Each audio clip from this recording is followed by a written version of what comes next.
ব্যারাকপুর সংসদীয় এলাকার ৭টি বিধানসভা কেন্দ্রের বিজেপি প্রার্থীদের সঙ্গে নিয়ে মঙ্গলবার রোড শো করে মনোনয়নপত্র জমা দিতে হাজির দেশের প্রতিরক্ষামন্ত্রী রাজনাথ সিং।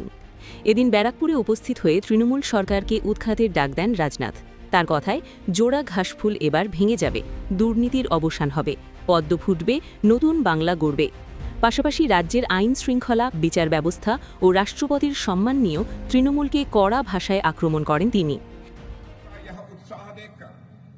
बहुत हुआ जोड़ा घास फूल, बंगाल मांगे कमल का फूल। बैरकपुर की वह भूमि है जहां 1857 में आजादी की पहली चिनगारी मेरे बहनों भाइयों भड़की थी, जहां मां भारत के वीर सपूत मंगल पांडे ने अंग्रेजी हुकूमत के खिलाफ यहीं से बिगुल लगाया था।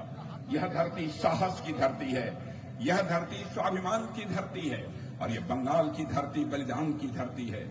आज हम सभी उसी विरासत को आगे बढ़ाने के लिए यहां पर इतनी बड़ी संख्या में यहां पर मौजूद हुए हैं। और मैं कहना चाहूंगा कि अब यह पक्का हो गया है कि तृणमूल कांग्रेस के अन्याय का अंत होने वाला है और भारतीय जनता पार्टी की यहां सरकार आने वाली है। সভায় উপস্থিত ছিলেন সাংসদ নিশিকান্ত দুবে, বিজেপির রাজ্য সভাপতি ও সাংসদ শ্রমিক ভট্টাচার্য সহ প্রমুখ ব্যক্তিরা। সভার শেষে বর্ণাঢ্য পদযাত্রার মাধ্যমে ব্যারাকপুর প্রশাসনিক ভবনে প্রার্থীরা মনোনয়নপত্র জমা দেন। বীজপুর বিধানসভার প্রার্থী সুদীপ্ত দাস, নৈহাটির প্রার্থী সৌমিত্র চট্টোপাধ্যায়, ভাটপাড়ার প্রার্থী পবন সিং, জগদ্দলের প্রার্থী ড রাজেশ কুমার, ব্যারাকপুরের প্রার্থী কৌস্তব বাগচি এবং আমডাঙ্গার প্রার্থী অরিন্দম দে মনোনয়নপত্র দাখিল করেন।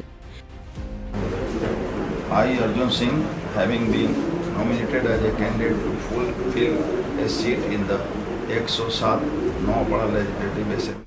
Sumitra Chatterjee, having been nominated as a candidate to fill a seat in 104 Noihati Legislative.